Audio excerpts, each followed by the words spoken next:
बिस्मिल्लाहिमिनश्शैतानिर्रजीम बिस्मिल्लाहिर्रहमानिर्रहीम। Dear students, अस्सलामु अलैकुम रहमतुल्लाह।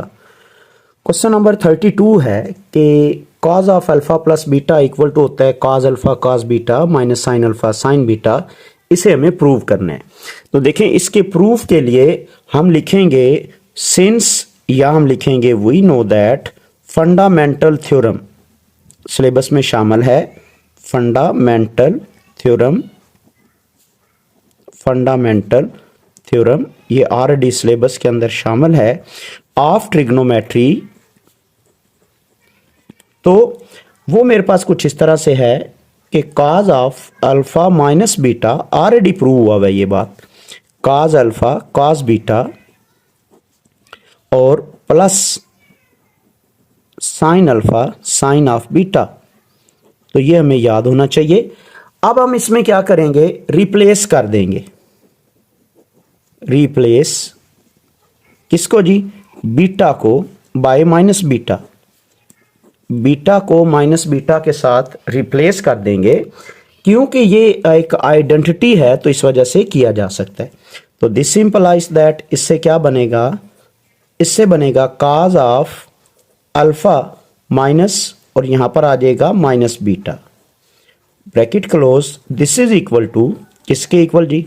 Cause alpha cos of minus beta और प्लस साइन अल्फा और sine of minus of beta.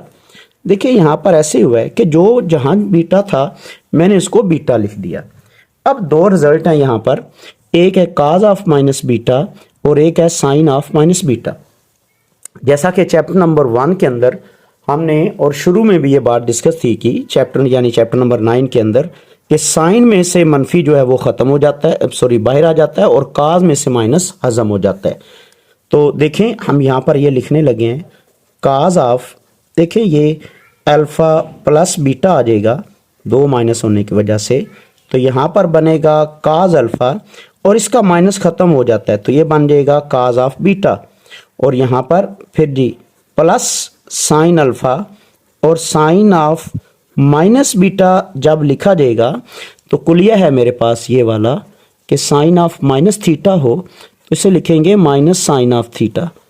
अब इससे क्या होगा कि जो यहाँ पर ये माइनस बाहर आएगा वो इस प्लस वाली रकम को यहाँ पर माइनस कर देगा, जिससे ये रिजल्ट माइनस का हो जाएगा।